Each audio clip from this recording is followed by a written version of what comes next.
Hello friends, I hope you're doing good. Let's get started with the current affair edition for today. Friends, ये आज की पहली news related है हिमाचल प्रदेश से और एग्जाम के पर्सपेक्टिव से इसमें इंपॉर्टेंट है एंटी डिफेक्शन लॉ। तो हिमाचल प्रदेश की स्टेट असेंबली में 6 एमएलएस को डिस्क्वालीफाई किया जा चुका है। अब उनके डिस्क्वालिफिकेशन का रीजन दिया गया है कि उन्होंने विप के ऑर्डर्स को फॉलो नहीं किया था। They were absent from the assembly when the state budget was presented. But इन्हीं एमएलएस ने अभी कुछ दिन पहले हुए राज्यसभा के इलेक्शंस में अपनी पार्टी कांग्रेस के नॉमिनी को वोट करने के बजाय भारतीय जनता पार्टी के नॉमिनी को वोट किया है। अब ये डिस्क्वालिफाइड एमएलए सुप्रीम कोर्ट में पिटीशन करेंगे। Whatever happens that remains to be seen. Friends, anti defection law proceedings के इस टॉपिक से रिलेटेड हम इस एडिशन के एंड पार्ट में एक एक्सप्लेनर पीस को भी कवर करेंगे, सो स्टे ट्यून्ड। फिलहाल हम जल्दी से एंटी डिफेक्शन लॉ की बात करते हैं। इसकी हम पहले काफी बार बात कर भी चुके हैं। I hope you have a fair idea about this topic by now. तो फ्रेंड्स, 52nd अमेंडमेंट एक्ट ने कॉन्स्टिट्यूशन में 10th शेड्यूल को इंट्रोड्यूस किया था which deals with anti defection law. Friends, defection का मतलब होता है जब किसी पार्टी का रिप्रेजेंटेटिव अपनी पार्टी के द्वारा दी गई डायरेक्शंस को फॉलो ना कर किसी और पार्टी की डायरेक्शन को फॉलो करे या फिर उसको दिए गए ऑर्डर से कंप्लाई ना करे। According to the 10th schedule, a member may be disqualified if अगर वो पॉलिटिकल पार्टी से अपनी मेंबरशिप को वॉलंटरीली गिव अप कर देता है। उसको अगर वोट दिए जाने के ऑर्डर दिए जाते हैं, वो उन ऑर्डर्स को फॉलो नहीं करता। बट इंटरेस्टिंगली, राज्यसभा इलेक्शंस के केस में ये वोटिंग ऑर्डर्स मैंडेटरी नहीं होते। इसकी हम बात करेंगे जब हम इससे रिलेटेड एक्सप्लेनर पीस को अभी कवर करेंगे। अगर कोई मेंबर इंडिपेंडेंट टिकट पर सेलेक्ट हुआ है और अगर वो किसी पॉलिटिकल पार्टी को ज्वाइन कर ले तो भी उस पर डिफेक्शन प्रोसीडिंग्स शुरू हो सकती हैं। फ्रेंड्स, अगर कोई नॉमिनेटेड मेंबर है, उसके पास 6 महीने होते हैं कि वो किसी पॉलिटिकल पार्टी को ज्वाइन कर ले। पर अगर कोई मेंबर इंडिपेंडेंट है, वो किसी भी पार्टी को ज्वाइन नहीं कर सकता। अभी हमने एंटी डिफेक्शन लॉ की बातें ब्रीफ में करी हैं। इससे रिलेटेड डिटेल्स नोट्स में भी प्रेजेंट है, आपके लक्ष्मीकांत में भी प्रेजेंट है और ये एक हाई प्रोबेबिलिटी टॉपिक है। एंटी डिफेक्शन लॉ पर प्रिलिमिनरी में काफी बार क्वेश्चन पूछे जा चुके हैं। You can not afford to miss this. Friends, next news related है इंडियन इकोनॉमी से। इसका कॉन्टेक्स्ट है ministry of statistics and programme implementation के नेशनल स्टैटिस्टिकल ऑफिस के द्वारा रिलीज किया गया रिवाइज्ड इंडिया का रियल जीडीपी डेटा। तो नेशनल स्टैटिस्टिकल ऑफिस ने इस साल होने वाले जीडीपी ग्रोथ के प्रोजेक्शन को, जो पहले 7.3% प्रोजेक्टेड थी कि इस साल इंडिया की रियल जीडीपी ग्रोथ 7.3% होगी, इस 7.3% ग्रोथ रेट को बढ़ाकर एनएसओ ने कर दिया है 7.6%। और नेशनल स्टैटिस्टिकल ऑफिस ने इंडिया के ग्रॉस वैल्यू एडेड के बारे में प्रोजेक्ट किया है कि वो इस साल ग्रो होगा 6.9% पर। तो इस इवेंट से इकोनॉमी के 2 बेसिक कंसेप्ट जुड़े हैं, रियल जीडीपी ग्रोथ रेट और ग्रॉस वैल्यू एडेड। क्या आपको इनके बारे में पता है? चलिए जल्दी से जीडीपी की बात करते हैं, जो कि इकोनॉमी प्रिपरेशन का सबसे फंडामेंटल टॉपिक है। फ्रेंड्स, इंडिया में नेशनल स्टैटिस्टिकल ऑफिस जो फंक्शन करता है ministry of statistics and programme implementation के अंदर, वो जीडीपी डेटा को रिलीज करता है हर क्वार्टर में, यानी कि हर 3 महीने बाद। जीडीपी की डेफिनेशन की बात करें तो जीडीपी कंट्री में या किसी एरिया में टोटल इकोनॉमिक आउटपुट को मेजर करता है, जिस कैलकुलेशन में गुड्स भी इंक्लूडेड होते हैं, सर्विसेज भी इंक्लूडेड होते हैं।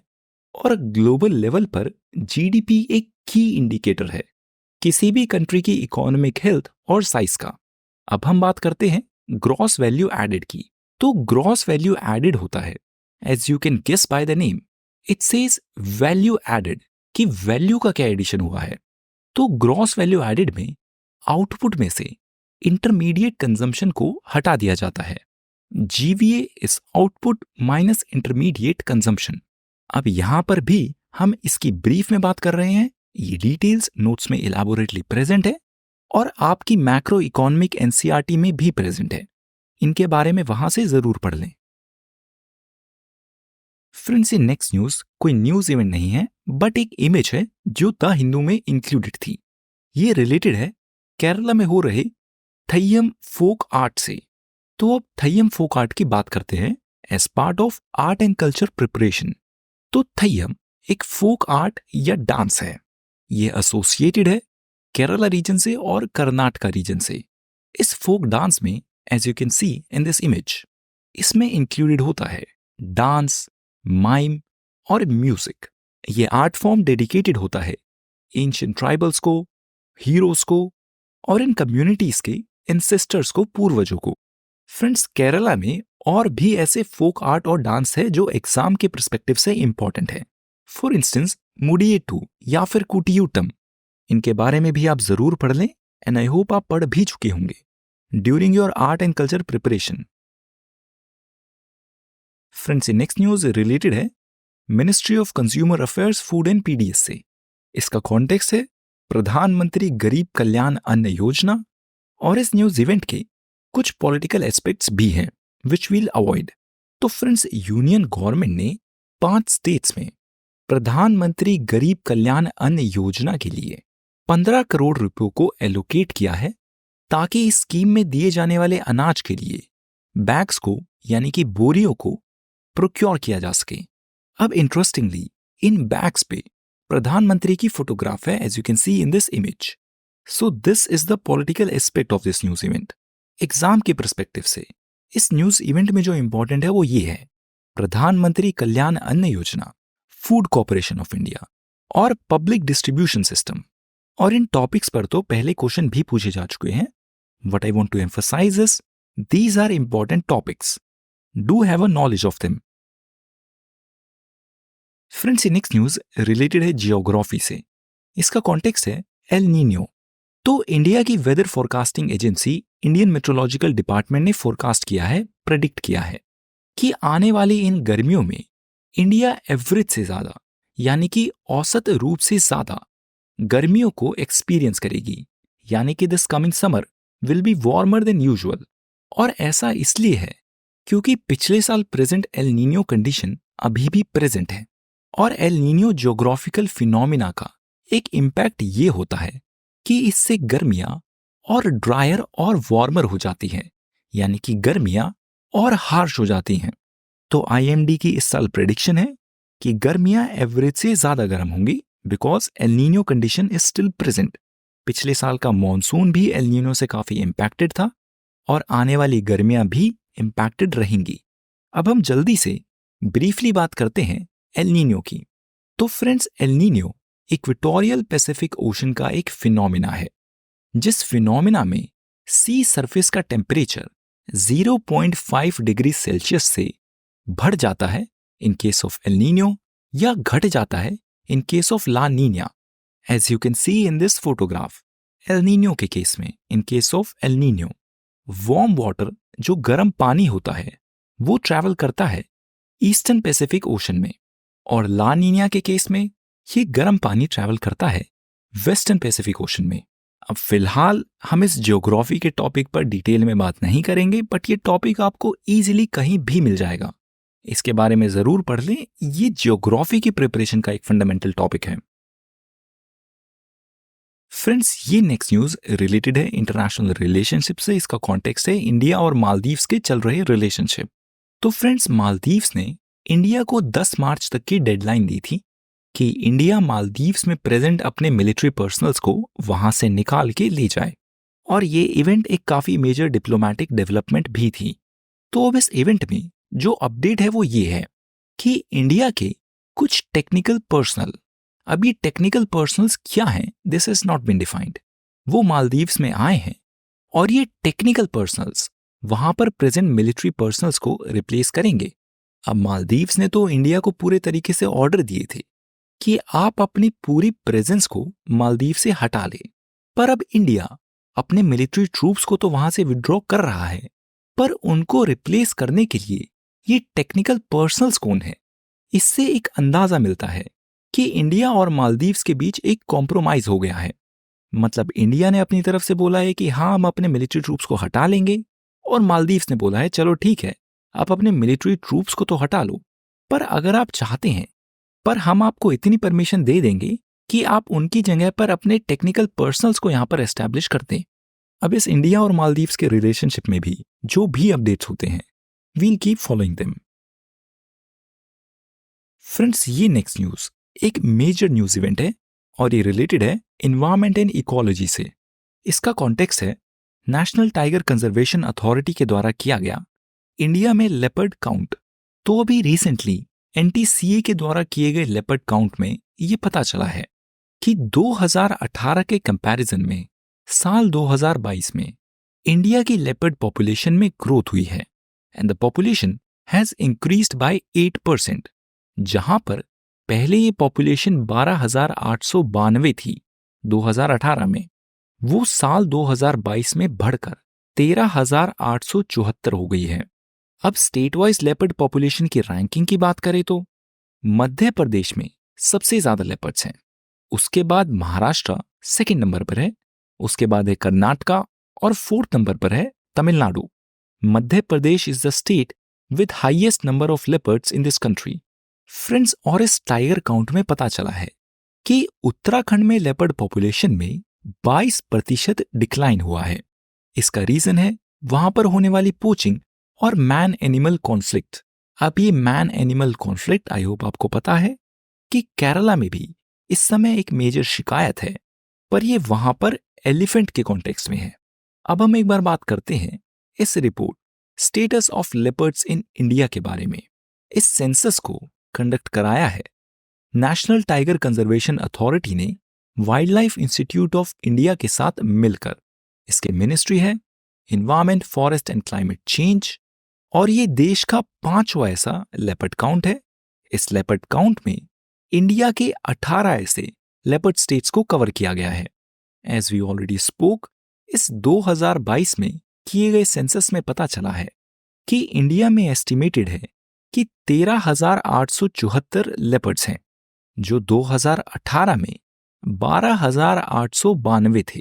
फ्रेंड्स, ये स्टेट कौन कौन से हैं वो आप इस इमेज में देख सकते हैं, और अगर ये विजिबल नहीं है तो ये इमेज नोट्स में भी प्रेजेंट है।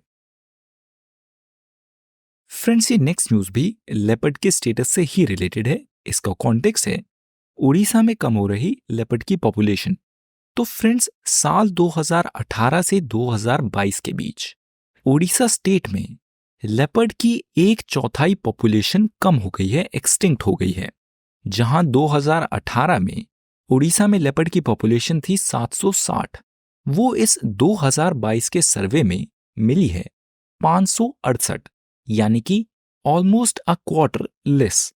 अब इस पीस में बोला गया है कि लेपर्ड की इस घटती पॉपुलेशन के मेन थ्रेट्स हैं, मेन रीजंस हैं poaching of prey for bushmeat.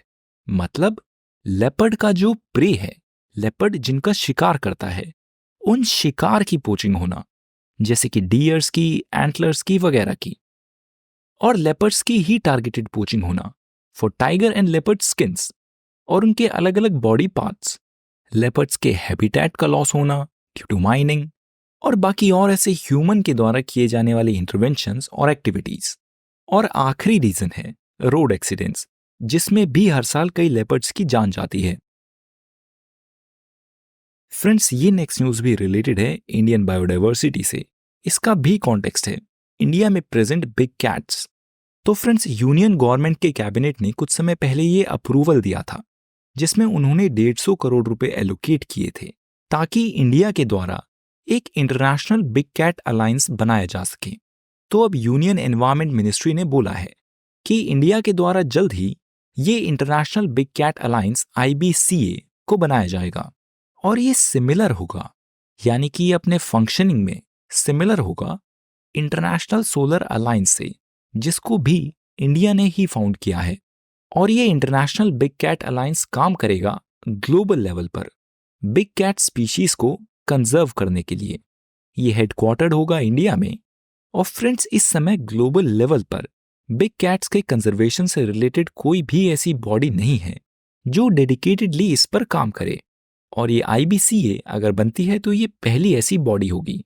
Friends, global level पर 16 ऐसी कंट्रीज हैं जो इंडिया के इस प्रपोजल पर अपने रिटन कंसेंट दे चुकी है, यानी अपनी मंजूरी दे चुकी है कि अगर ये IBCA बनता है तो हम जरूर इसके पार्ट होंगे।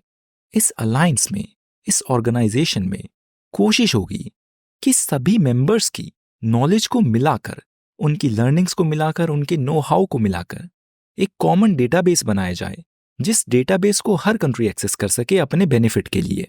Dedicatedly International Big Cat Alliance की बात करें तो इसमें जो स्पीशीज होंगी, ये जो बिग कैट्स हैं, I guess you can imagine, वो होंगी tigers, lions, leopards, snow leopards, puma, jaguar और चीता। और इसके ऑब्जेक्टिव होंगे इन स्पीशीज का ग्लोबल लेवल पर कंजर्वेशन को प्रमोट करना और ग्लोबल लेवल पर सक्सेसफुल प्रैक्टिसेस को बाकी और मेंबर कंट्रीज के साथ शेयर करना।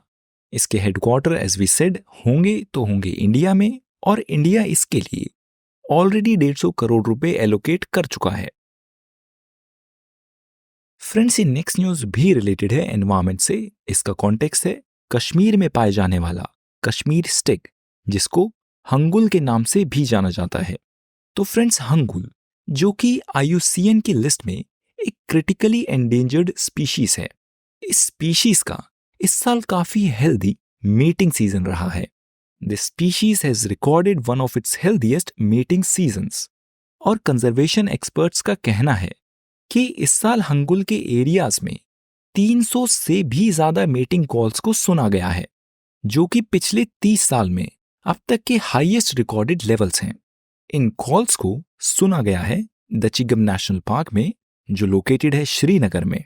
फ्रेंड्स, अब हम एक बार डेडिकेटेड तौर पर हंगुल की बात करते हैं। हंगुल, जिसको कश्मीर स्टैग के नाम से भी जाना जाता है, इसका IUCN स्टेटस है क्रिटिकल। फ्रेंड्स, मैं ये पहले एम्फसाइज कर चुका हूं कि जब भी आप किसी बायोडाइवर्सिटी के बारे में पढ़ेंगे तो आपको उसके IUCN स्टेटस की जानकारी होनी चाहिए। और IUCN स्टेटस के साथ साथ आपको पता होना चाहिए कि इस स्पीशीज की रेंज क्या है, ये कहाँ का नेटिव है, इसके क्या स्पेशल कैरेक्टरिस्टिक्स हैं वगैरह। और ये सारी डिटेल्स विकिपीडिया पर इजीली अवेलेबल है, इसके लिए आप किसी स्पेशल बुक को रेफर ना करें। तो फ्रेंड्स, ये कश्मीर स्टैग पाया जाता है, इसका हैबिटेट है कश्मीर और हिमाचल प्रदेश के डेंस रिवराइन फॉरेस्ट, यानी कि घने और ऐसे जंगल जहां से नदियां बहती हैं। फ्रेंड्स, ये कश्मीर स्टैग जम्मू एंड कश्मीर का स्टेट एनिमल है और ये इंडियन गवर्नमेंट के integrated development of wild life habitat के क्रिटिकली एंडेंजर्ड लिस्ट का भी पार्ट है। फ्रेंड्स, इस न्यूज इवेंट से रिलेटेड एक और टॉपिक है, वो है दचिगम नेशनल पार्क।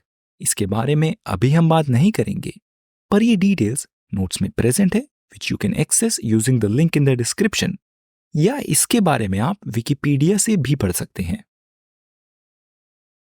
फ्रेंड्स, ये नेक्स्ट न्यूज रिलेटेड है इंडियन इकोनॉमी से। ये रिलेटेड है गवर्नमेंट की कैपिटल एक्सपेंडिचर से।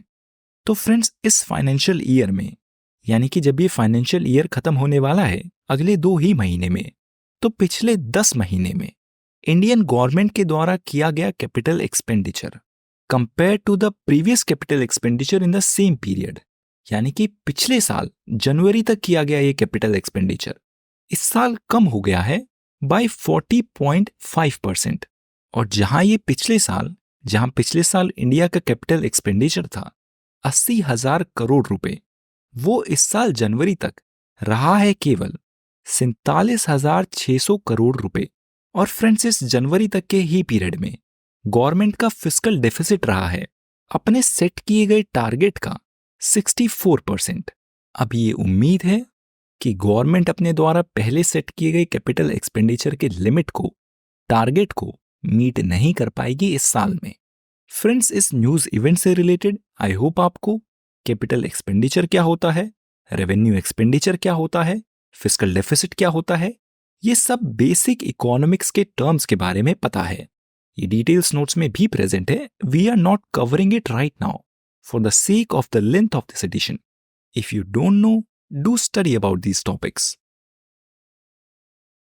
फ्रेंड्स, ये नेक्स्ट न्यूज इवेंट भी रिलेटेड है इंडियन इकोनॉमी से। इसका कॉन्टेक्स्ट है फरवरी के महीने में हुए GST कलेक्शंस।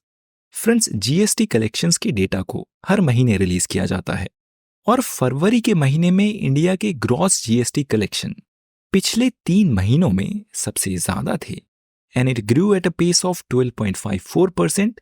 और फरवरी के महीने में GST कलेक्शन हुए हैं रफली 1.68 लाख करोड़।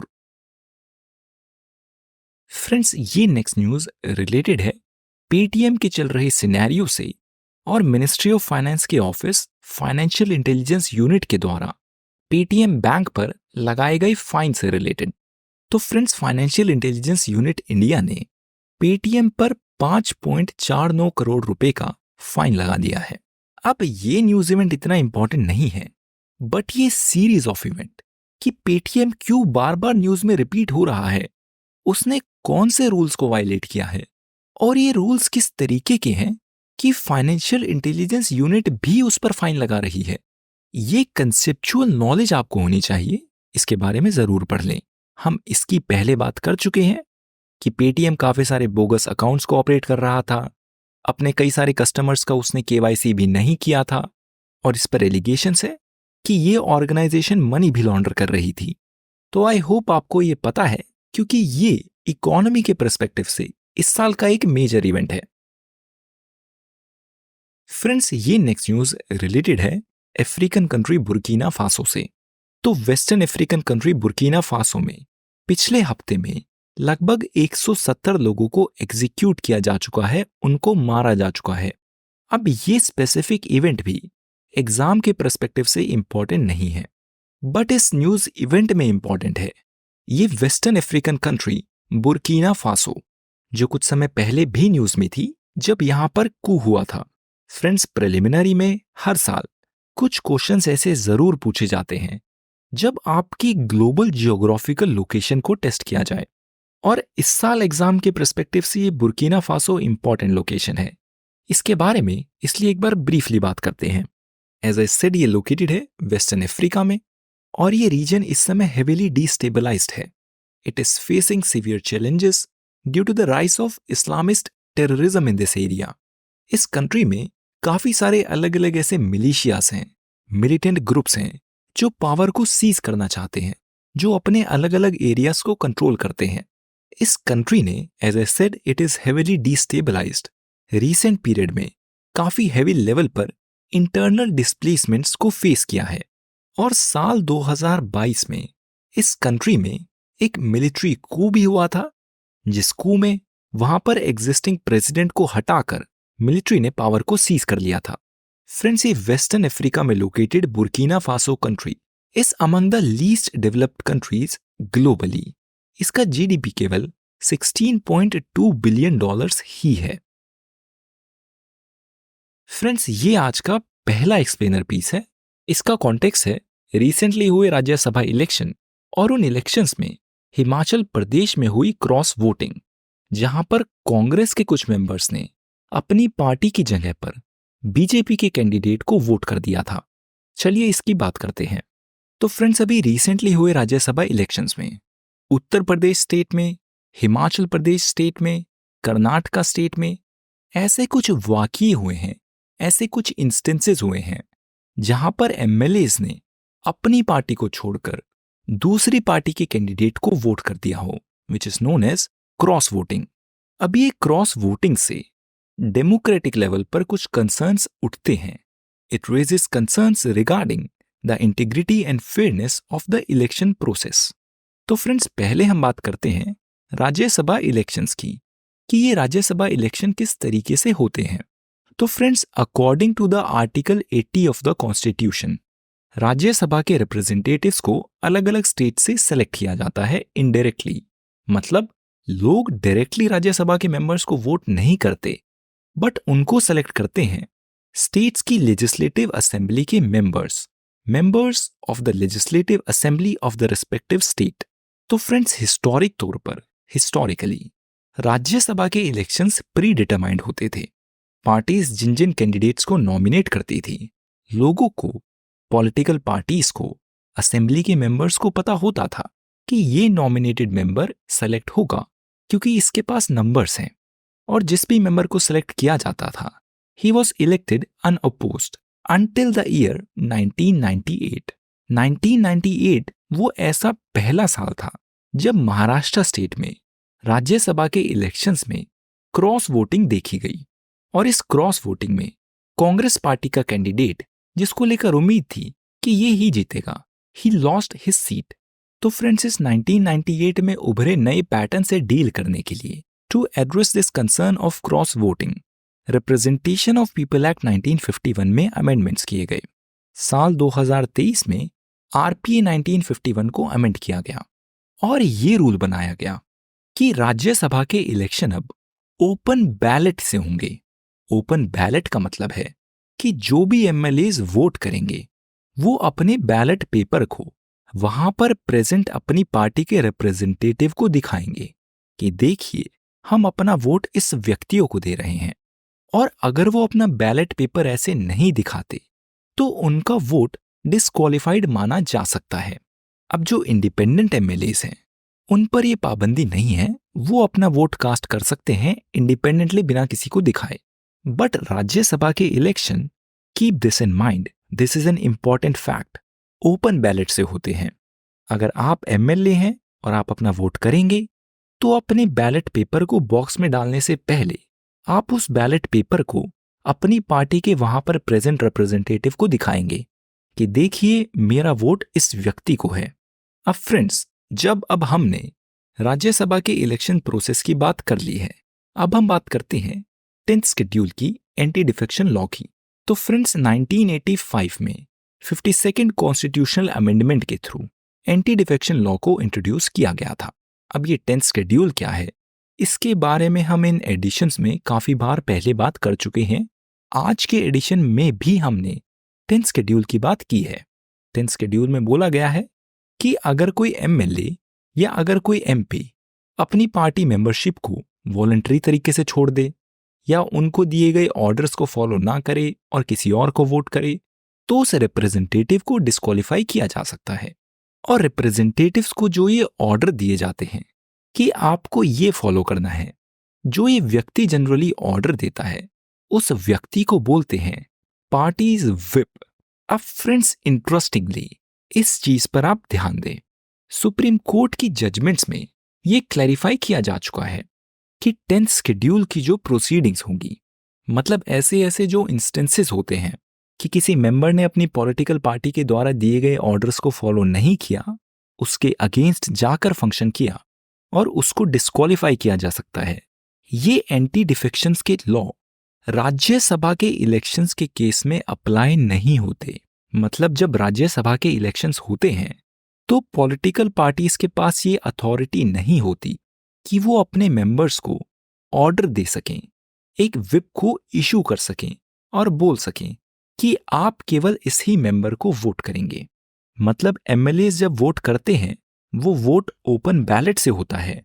उनको अपने वोट को अपनी पॉलिटिकल पार्टी के रिप्रेजेंटेटिव को दिखाना तो पड़ता है, पर अगर वो किसी और को वोट करते हैं तो उस एमएलए को डिस्क्वालीफाई नहीं किया जा सकेगा under the anti defection law.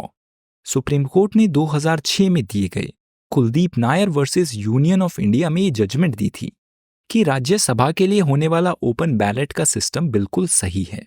और इसी जजमेंट में सुप्रीम कोर्ट में यह भी बोला गया था कि अगर एमएलए अपनी पार्टी के सिवाय किसी और पार्टी के मेंबर को वोट करता है तो उस एमएलए पर डिस्क्वालिफिकेशन प्रोसीडिंग्स जारी नहीं होंगी। कोर्ट में बोला जाता है कि उस एमएलए पर पार्टी अपने लेवल पर एक्शन ले सकती है, पर डिस्क्वालिफिकेशन प्रोसीडिंग्स जिसमें कोर्ट भी इन्वॉल्व होता है वो उस पर जारी नहीं होंगी। अब हिमाचल प्रदेश में कांग्रेस के 6 एमएलएज ने ऐसे ही रिसेंटली क्रॉस वोटिंग की है। उन्होंने कांग्रेस के होकर बीजेपी के एमएलए को वोट किया है और जैसे कि हमने बात की, उनके इस एक्शन की वजह से उन पर एंटी डिफेक्शन प्रोसीडिंग्स जारी नहीं हो सकती, पर फिर भी उनको डिस्क्वालीफाई कर दिया गया है किसी और रीजन को देकर, ये बोलकर कि ये एमएलएज बजट सेशन की प्रोसीडिंग्स के दौरान प्रेजेंट नहीं थे। अब फ्रेंड्स, इस न्यूज इवेंट में भी जो भी डेवलपमेंट्स होती हैं, we'll keep following them. Friends, ये हमारा आज का दूसरा एडिटोरियल है। इसका कॉन्टेक्स्ट है डिपार्टमेंट ऑफ बायोटेक्नोलॉजी के द्वारा रिसेंटली कंक्लूड किया गया 10,000 इंडियन जीनोम प्रोजेक्ट, जिसके बारे में हमने अपने प्रीवियस एडिशन में बात की थी और अब हम इससे रिलेटेड इस एडिटोरियल को कवर करते हैं। तो फ्रेंड्स, इंडियन गवर्नमेंट के डिपार्टमेंट ऑफ बायोटेक्नोलॉजी के द्वारा फंडेड जीनोम इंडिया प्रोजेक्ट पूरा हो चुका है और इस प्रोजेक्ट में इंडिया के 10,000 ऐसे लोगों के इंडियन जीनोम को सीक्वेंस किया जा चुका है। इस प्रोजेक्ट का एम था कि इंडिया में अलग अलग जगह पर लोकेटेड ऐसे 10,000 इंडिविजुअल के जीनोम को सीक्वेंस कर कर उसका एक डेटाबेस बनाया जा सके। अब इस डेटाबेस से क्या होगा? इस जीनोम सीक्वेंसिंग के डेटाबेस से काफी वैल्यूएबल इंसाइट्स मिलेंगी, काफी सारी जानकारी मिलेगी कि इंडिया के डाइवर्स पॉपुलेशन ग्रुप का जेनेटिक मेकअप क्या है।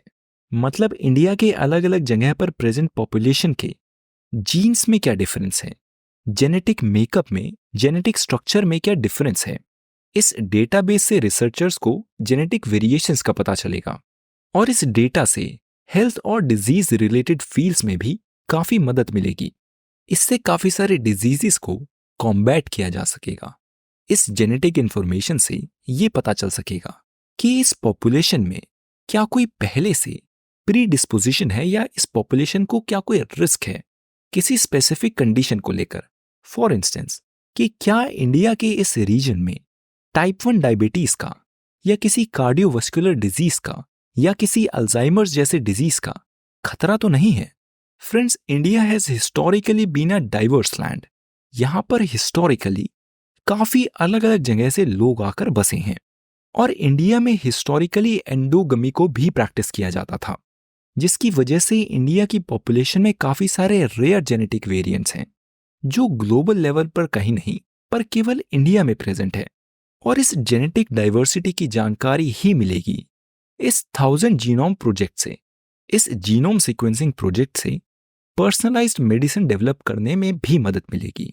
फ्रेंड्स, इस पीस के ऑथर कंक्लूड करते हैं ये बोलकर कि ये जीनोम इंडिया प्रोजेक्ट की कोशिश होनी चाहिए कि ये इंक्लूसिव हो और डेमोक्रेटिक हो। अपनी फंक्शनिंग में ये कोलैबोरेशंस को एनकरेज करे। बाकी और साइंटिस्ट्स को, स्टूडेंट्स को, टेक्नोलॉजी कंपनीज को, एथिकिस्ट को, सोशल साइंटिस्ट को, इन सब को इस प्रोजेक्ट में इंक्लूड करे, इनकी राय ले, इनके साथ अपनी लर्निंग्स को शेयर करे, जिससे ही इंडिया की इस जेनेटिकल डाइवर्सिटी की और जानकारी मिलेगी। फ्रेंड्स, ये हमारा आज का दूसरा एक्सप्लेनर पीस है। इसका कॉन्टेक्स्ट है गगनयान मिशन। तो फ्रेंड्स, 27 फरवरी को Indian prime minister Narendra Modi ने गगनयान मिशन के लिए एस्ट्रोनॉट्स की फाइनल शॉर्टलिस्ट को अनाउंस किया था, जिसमें उन्होंने बोला था कि ये 4 लोग हैं जिनमें से 3 को सेलेक्ट किया जाएगा इस गगनयान मिशन के लिए। अब बात करते हैं कि ये गगनयान मिशन क्या है। तो फ्रेंड्स, इसरो के इस गगनयान मिशन में इस एस्ट्रोनॉट्स के क्रू को लो अर्थ ऑर्बिट में भेजा जाएगा। हमने अपने लास्ट एडिशन में बात की थी कि आप लो अर्थ ऑर्बिट के बारे में पढ़ लें। क्या आपने पढ़ा है? और उनको लो अर्थ ऑर्बिट में स्पेस में भेजा जाएगा इंडिया के द्वारा ही बनाए गए एक लॉन्च व्हीकल में। और इस मिशन से इंडिया डेमोन्स्ट्रेट करेगा अपनी टेक्नोलॉजिकल कैपेबिलिटी को ह्यूमन स्पेस फ्लाइट मिशन के लिए। अब बात करते हैं कि गगनयान मिशन के कंपोनेंट्स क्या क्या होंगे। तो इस मिशन के 3 कंपोनेंट्स हैं।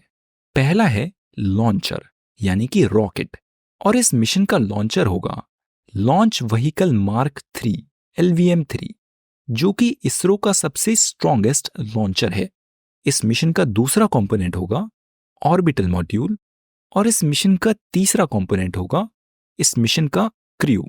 तो ये LVM-3 लॉन्चर एक 3 स्टेज रॉकेट है जिसमें सॉलिड फ्यूल बूस्टर्स भी हैं।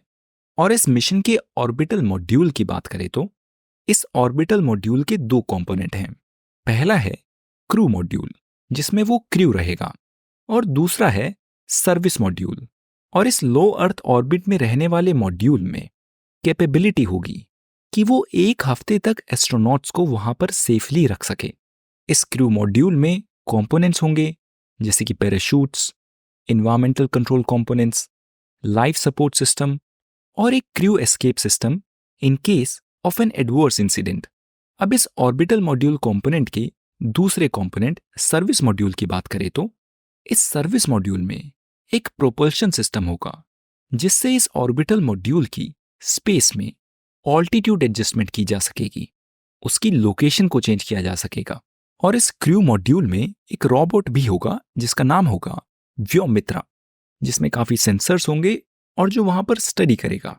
फ्रेंड्स, अब हम बात करते हैं कि इस गगनयान मिशन से इंडिया क्या अचीव करेगा? तो फ्रेंड्स, इंडियन गवर्नमेंट ने पिछले कुछ समय में काफी वाइड रेंजिंग रिफॉर्म्स किए हैं स्पेस सेक्टर में, और ये काफी इंपॉर्टेंट है मेंस के पर्सपेक्टिव से भी और प्रिलिमिनरी के पर्सपेक्टिव से भी। आपको एक जनरल नॉलेज होनी चाहिए कि इंडियन गवर्नमेंट स्पेस सेक्टर में पूरी कोशिश कर रही है इंडिया को लीडर बनाने की, and India is right on this track. तो इंडियन गवर्नमेंट ने रिसेंट समय में स्पेस सेक्टर में काफी वाइड रेंजिंग रिफॉर्म्स किए हैं, जैसे कि न्यू स्पेस इंडिया लिमिटेड को एस्टैब्लिश किया गया है, इन स्पेस को एस्टैब्लिश किया गया है। इंडियन गवर्नमेंट ने साल 2022 में एक नई नेशनल जियोस्पेशियल पॉलिसी को भी अनाउंस किया था। 2023 में इंडियन स्पेस पॉलिसी को भी अनाउंस किया गया था, और पिछले साल टेलीकम्युनिकेशन एक्ट 2023 को भी इंट्रोड्यूस किया गया है, जो स्पेस सेक्टर के भी कुछ एस्पेक्ट से डील करती है। फ्रेंड्स, इसी साल अभी कुछ दिनों पहले ही कैबिनेट ने स्पेस सर्विसेज और स्पेस फ्लाइट से रिलेटेड एफडीआई को 49% से बढ़ाकर 100% कर दिया है through the automatic route. Friends, इस समय एक नई स्पेस रेस है, and this is a keyword you should keep in mind, और मेंस में आप इस कीवर्ड को जरूर यूज करें।